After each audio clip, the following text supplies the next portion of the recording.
Hi guys, அனைவருக்கும் வணக்கம். Welcomes to தமிழன் யூடியூப் சேனல்.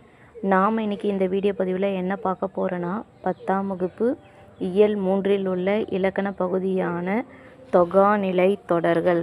தொகாநிலை தொடர்கள் மொத்தம் 9 வகைப்படும். ஃபஸ்ட்டு தொகாநிலை தொடர்னால் என்னென்னு டெஃபினேஷன் பார்க்கலாம். ஒரு தொடர் மொழியில் இரு சொற்கள் இருந்து அவற்றின் இடையில் சொல்லோ உருபோ இல்லாமல் அப்படியே பொருளை உணர்த்துவது தான் தொகாநிலை தொடர். எடுத்துக்காட்டு காற்று வீசியது, குயில் கூவியது. முதல் தொடரில் காற்று அப்படின்ற எழுவாயும் வீசியது என்னும் பயனிலையும் தொடர்ந்து நின்று வேறு சொல் வேண்டாது பொருளை உணர்த்துது. அப்படின்னா அதுக்கு நடுவில் எந்த ஒரு சொல்லும் மறைஞ்சி வரல. மறைஞ்சி வந்தது அது தொகை தொக்கி வந்துச்சுன்னா அது தொகைநிலை தொடர். ஆனால் இங்கே எந்த ஒரு சொல்லும் நடுவில் மறைஞ்சி வராமல் பொருள் தருது. அதனால தான் இது தொகாநிலை தொடர். அதே போல் இரண்டாவது தொடரிலையும் எழுவாயும் பயனிலையும் தொடர்ந்து நின்று குயில் கூவியது என்னும் பொருளை தருது. இந்த தொகாநிலை தொடர் 9 வகைகளில் 1 by 1 நம்ம பார்க்கலாம். ஃபஸ்ட்டு எழுவாய் தொடர். எழுவாய் கூட பெயர், வினை, வினா ஆகிய பயனிலைகள் தொடர்ந்துச்சுன்னா அதுதான் எழுவாய் தொடர். இதற்கு எடுத்துக்காட்டு இனியன், கவிஞர். இதில் என்ன எழுவாய் அமைந்திருக்குது? பெயர் எழுவாய் அமைஞ்சிருக்கு. ஃபஸ்ட் எடுத்தோடனே பேர் இருக்குது. இனியன், கவிஞர். எழுவாய் என்னது? இனியன்.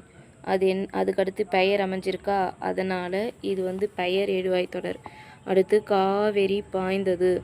இது பாய்ந்தது அப்படின்றது ஒரு வினை தானே, அதனால் இது வினை எழுவாய் தொடர். பேருந்து வருமா, வருமா அப்படின்றது வினா தானே, அதனால் இது வினா எழுவாய் தொடர்.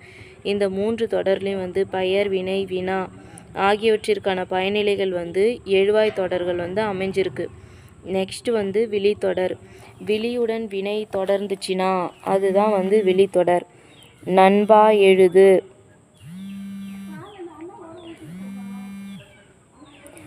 விழியுடன் வினை தொடர்ந்து தான் விழித்தொடர். நண்பா எழுது.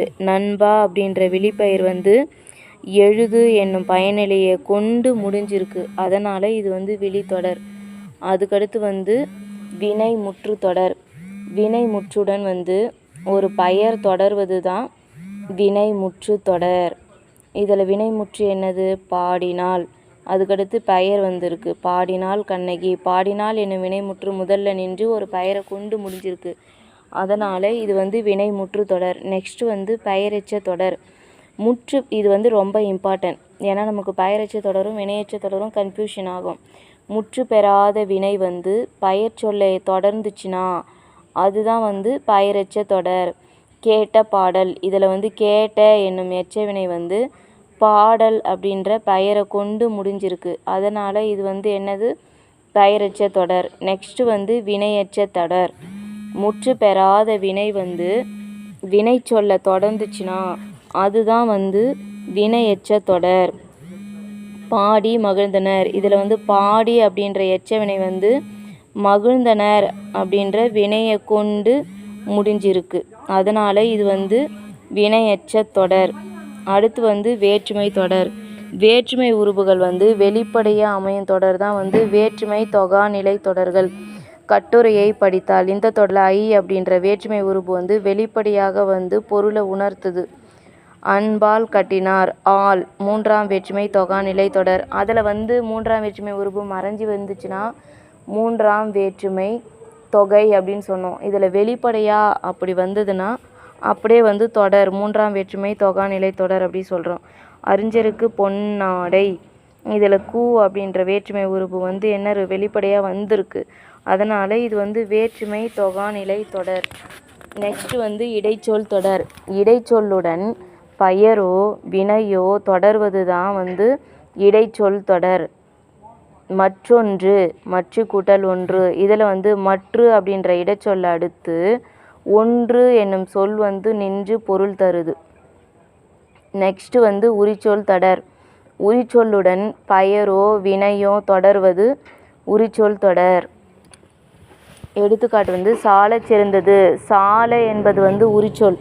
அதனை தொடர்ந்து சிறந்தது அப்படின்ற சொல் நின்று மிகச் சிறந்தது அப்படின்ற பொருளை தருது, மேலும் சிறப்பிக்குது. அதனால் இது என்னது? உரிச்சொல் தொடர். அடுத்து அடுக்கு தொடர். ஒரு சொல் வந்து 2, 3 முறை அடுக்கி தொடர்வது தான் அடுக்கு தொடர். அதுவும் பொருள் தரணும். அதுதான் வந்து அடுக்கு தொடர். வருக வருக வருக. ஒரு சொல் உவகையின் காரணமாக, அதாச்சும் மகிழ்ச்சியோட காரணமாக மீண்டும் மீண்டும் அடுக்கி வந்திருக்கு. அதனால் இது வந்து அடுக்கு தொடர். நெக்ஸ்ட்டு அந்த தெரியுமா அப்படின்ற பாக்ஸுக்குள்ளார வாங்க. ஒன்றிற்கு மேற்பட்ட வினையெச்சங்கள் சேர்ந்து பெயரை கொண்டு முடியும். அது வந்து கூட்டுநிலை பெயரெச்சங்கள். இந்த காலத்தில் பெருமளவில் நம்ம பயன்படுத்துகிறோம் இதை. வேண்டிய, கூடிய, தக்க, வல்ல முதலான பெயரெச்சங்களை செய்ய எனும் வாய்ப்பாட்டு வினையச்சுடன் சேர்ப்பதன் மூலம் கூட்டுநிலை பெயரெச்சம் வந்து உருவாகுது. எடுத்துக்காட்டு, கேட்க வேண்டிய பாடல், சொல்லத்தக்க செய்தி. அடுத்து இந்த தொகாநிலை தொடர் மொத்தம் 9 வகை. அது என்னென்னு பார்க்கலாம்.